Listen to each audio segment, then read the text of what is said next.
Welcome to Spotlight. I'm Robin Basselin. And I'm Ryan Geertsma. Spotlight uses a special English method of broadcasting. It is easier for people to understand, no matter where in the world they live.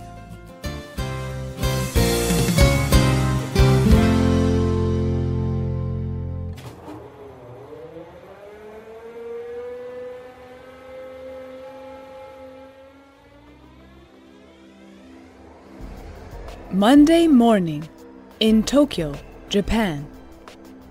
It is 8 o'clock in the morning. The Shinkansen express train is leaving for Osaka. It takes passengers out into the country. It makes the 560-kilometer trip in just 2.5 hours. Every day, many people across the world travel like this. Today, millions of people use high-speed trains. Soon, millions more will use them too. More and more countries are turning to high-speed trains. They are a way to meet the growing transportation needs of the 21st century. These words begin a short film about high-speed trains from the California state government. These are trains that travel much faster than normal trains. Some of them move at over 400 kilometers an hour. Today's spotlight is on high-speed trains. Many people think that high-speed trains are the transportation of the future. There are double the high-speed railways that there were even a few years ago. Japan, Germany, France, Spain, and China have the most high-speed railways. But there are plans for expanding the railways in the United States, Italy, and Russia. Governments are starting new high-speed railway systems in Morocco, Saudi Arabia, and Turkey. Japan developed the first large system of high-speed trains in 1964. This system of trains is called the Shinkansen. In English, this word means new main line. Shinkansen trains are also called bullet trains. The trains are rounded like a bullet from a gun. Their sides are very smooth. Their front end is often pointed, as if they have a nose. This helps the trains move along their lines or tracks with great speed. The Shinkansen trains travel at over 200 kilometers per hour.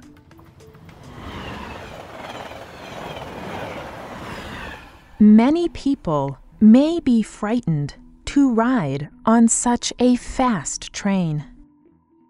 But high-speed trains are fun to ride. A man who lives in the city of Osaka describes it on the website Hub Pages. Once you are on the train, you can sit back and rest.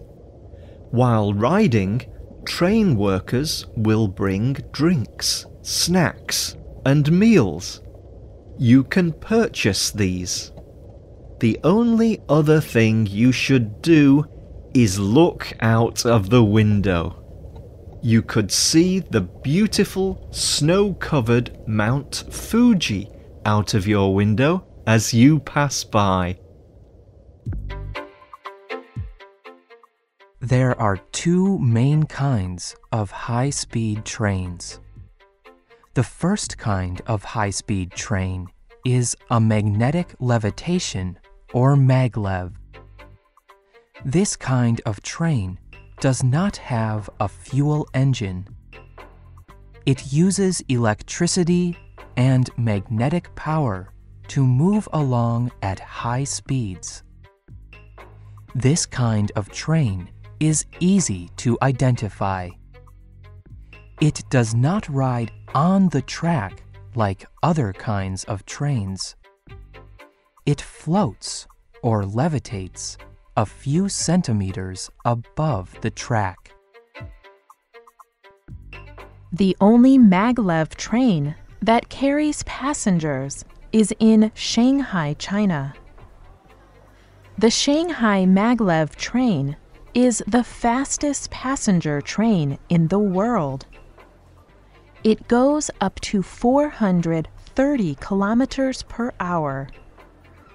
It began service in 2004. It runs from the airport into the city of Shanghai. This trip is about 30 kilometers long, but it only takes the maglev train 8 minutes. The other main kind of high-speed train is not as fast as the maglev train, but it is more common. These high-speed trains use the same tracks that traditional trains use, but they are designed to go much faster. The Shinkansen in Japan is this kind of train. The Tgv train is also this kind of train. The Tgv opened in 1981. It is a popular high-speed train that is based in France. It can go up to 320 kilometers per hour.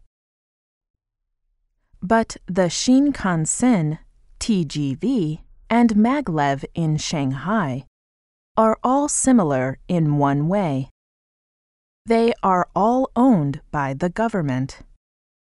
In Italy, the new high-speed rail line, NTV, is private.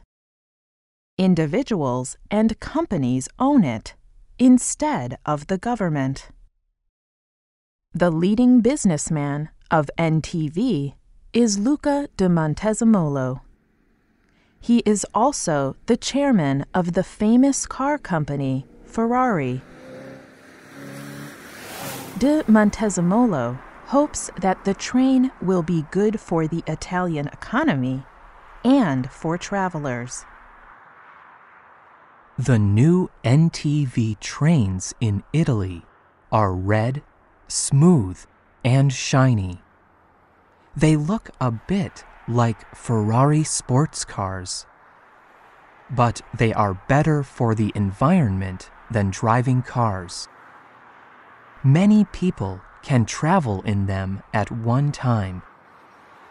This saves space and fuel. Trains also create less air pollution than cars. And a railway track takes up much less space than a large road for cars.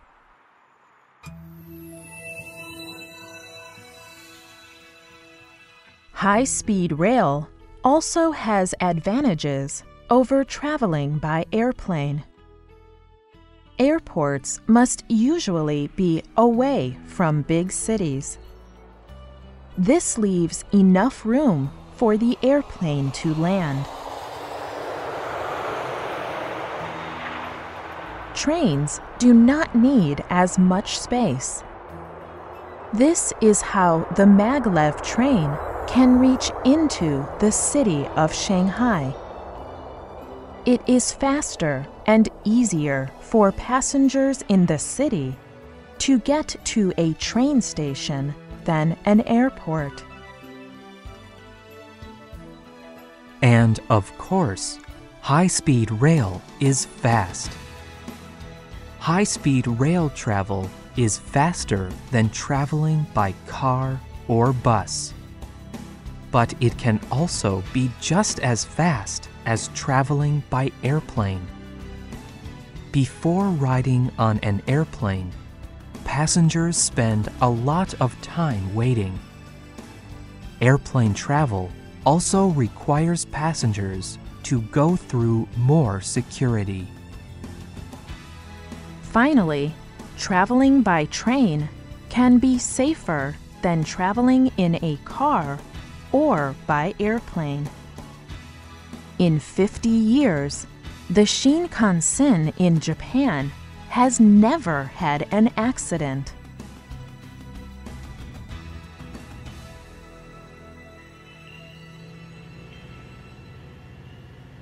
Safety, environment, and time are all reasons why high-speed trains are popular. Many people think that high-speed rail may soon be the most important transportation.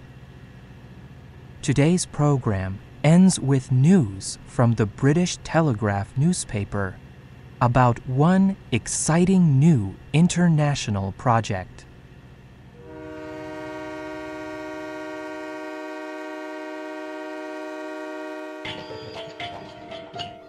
China is talking about building a high-speed railway to India and Europe. It would take 10 years or more to complete this international high-speed railway. Passengers could get on a train in London and step off in Beijing in just 2 days. This is over 8,000 kilometres away. This railway would bring together the whole of Central, East and Southeast Asia.